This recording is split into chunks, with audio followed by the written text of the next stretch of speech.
With Kalen DeBoer taking the job at Alabama, Washington had to go out and hire Jedd Fisch from Arizona. And when you look at Jedd Fisch, not too many people know about this dude on a national level, but he did fantastic work at Arizona the last 3 years. His first season he got there, that program was in the gutter. Hell, I didn't even know that Arizona even had a football team outside of them having a fantastic basketball program. So when Jedd Fisch first got to Arizona, they don't really win a lot. Year 2, they win 5 games. Year 3, they win 10 games, and they beat Oklahoma in the Alamo Bowl. And then he goes to Washington, who is a Tier 2 program right now. And most Washington fans don't have a lot of confidence that if this dude has success, he's going to be around for long. Because word on the street is he has his eyes set on that Florida Gators job. That's his dream destination. Or if he can't get that job, he wants to be coaching in the NFL. But for the time being, enjoy Jedd Fisch where you have him, because this dude is going to have success right out the gate. Now, is Washington going to be playing at the same level under Jedd Fisch that they were under Kalen DeBoer? Probably not. All right. And I probably would say that they probably win 9 games this season. When you look at their schedule, it's not overly tough, but you do have some difficult games here and there. But he's a good recruiter. This dude had a top 25 recruiting class at Arizona, people. So if you can recruit a top 25 class at Arizona, you can recruit anywhere. He also has a lot of ties to the West Coast. He knows how to work recruiting. So I'm pretty sure that recruiting at Washington possibly could be better under Jedd Fisch than it was under Kalen DeBoer. Even though Kalen DeBoer was from that region too, it just seems like Jedd Fisch puts a little bit more emphasis on recruiting and player development as compared to Kalen DeBoer, who assembled his roster through recruiting a little bit, also inheriting some pretty good players, but also getting some major pickups in the transfer portal like Michael Penix. Jedd Fisch is somebody who can develop talent. He's also somebody that can work recruiting and also does a pretty good job at getting some big finds through the transfer portal. I mean, you got Jayden de Laura, who was their starting quarterback week 1, and at the end of the season, they had a freshman quarterback who was probably the best true freshman, or I don't know if he was a true freshman or redshirt freshman, but whatever he was, he may have had the greatest freshman season that I've ever seen in all my years watching college football. So, Jedd Fisch, when it comes to recruiting, player development, you're getting a really good coach. When it comes to in-game management, that's where I kind of have a little bit about, that's where I have a little bit of skepticism about Jedd Fisch being able to keep Washington from falling off a tad bit in the Big Ten. He definitely isn't no Kalen DeBoer. Kalen DeBoer is a stud head coach. Jedd Fisch, he's a little bit under Kalen DeBoer. Kalen DeBoer is up here. Jedd Fisch is right here. And Jedd Fisch is still proving himself, which is why this hire is a little bit risky to me. You had to make this hire because he was the best thing available this late into the coaching carousel. You probably weren't going to be able to get any better than Jedd Fisch. But when you are making the transition to a conference like the Big Ten, you got to know that you have an elite head coach. Look at the coaches that are in this conference. Regardless of how you feel about Ryan Day and James Franklin, these are 2 coaches that consistently have a team that's ranked in the top 10 and has no more than maybe 2 losses at the most, maybe 3. If a 3-loss year is considered a down season for you as a head coach, that means that you're a damn good coach. Jedd Fisch, he had a lot of success at Arizona and a Pac-12 conference that was pretty loaded this year. But when you're going to the Big Ten, you're going to be going up against way more tougher competition on a consistent basis, and your in-game decision-making has to be on point.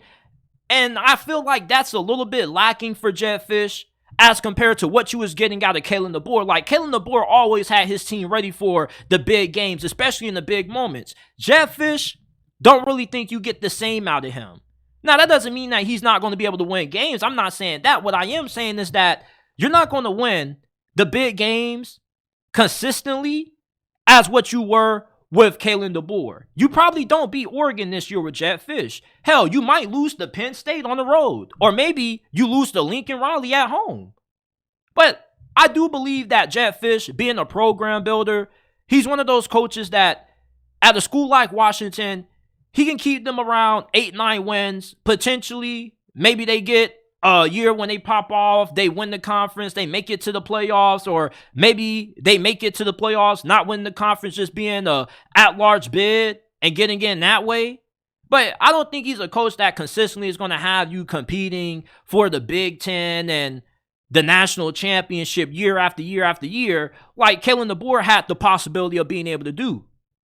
But I do think that Washington is still going to be a formidable team in the Big Ten. I can't see them having any less than 9 wins, 8, worst case scenario. Look at their schedule, not that tough. Their first 3 games should be cakewalks. Weber State, Eastern Washington, and Washington State, who is in a really bad situation right now.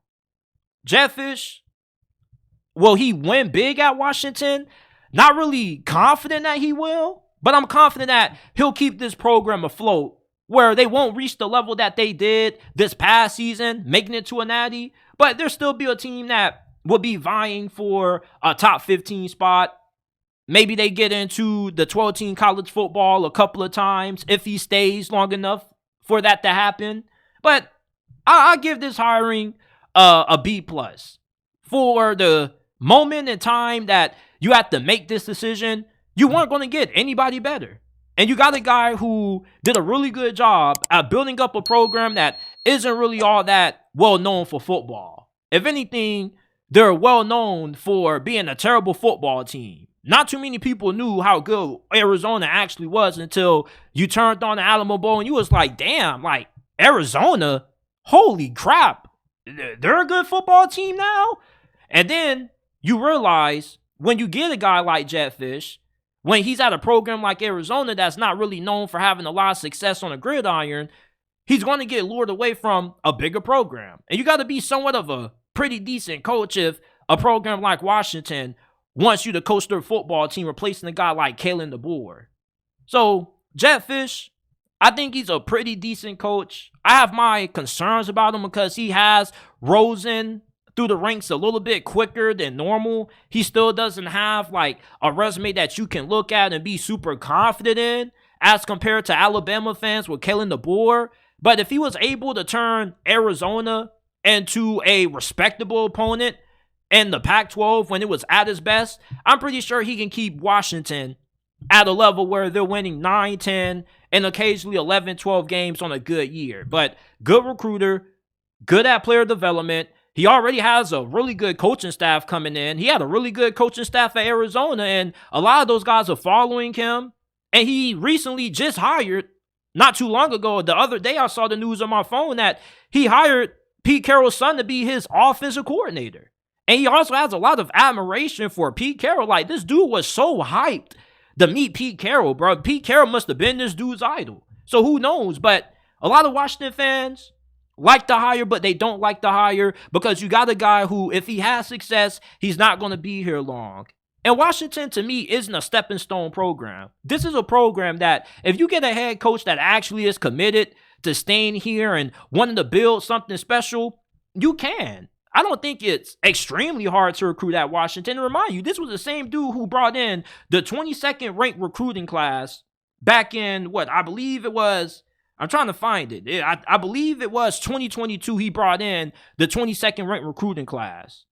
And one of his recruits already followed them to Washington. And there were like 6-9 players in the span of 30 minutes for Arizona that hit the portal as soon as they were eligible to. And we all know where they're going. So if he gets the majority of his Arizona players on that Washington team this season, I still don't believe they're going to be good enough to win the Big Ten. But they still should be good enough where they could be a 9, 10, maybe 11 win team. But Washington, they're not going to become irrelevant with Jedd Fisch as their head coach. He should be able to keep them afloat. If he ends up not working out, I wouldn't be super surprised. I would be a little bit stunned. But it's like at the same time, he doesn't really have the resume that a guy like Kalen DeBoer has that gives you confidence that, yeah, he is going to win. He is going to win. It's like I have confidence that he's going to win. But on a scale of 1 through 5, I probably got to say 3 out of 5. But if you can win at a school like Arizona, who is like $200 and something million in debt, why can't you win at Washington? Washington has pretty good resources. They are a tier 2 program. Chris Peterson had this team competing at a pretty high level every single season when he was with Washington.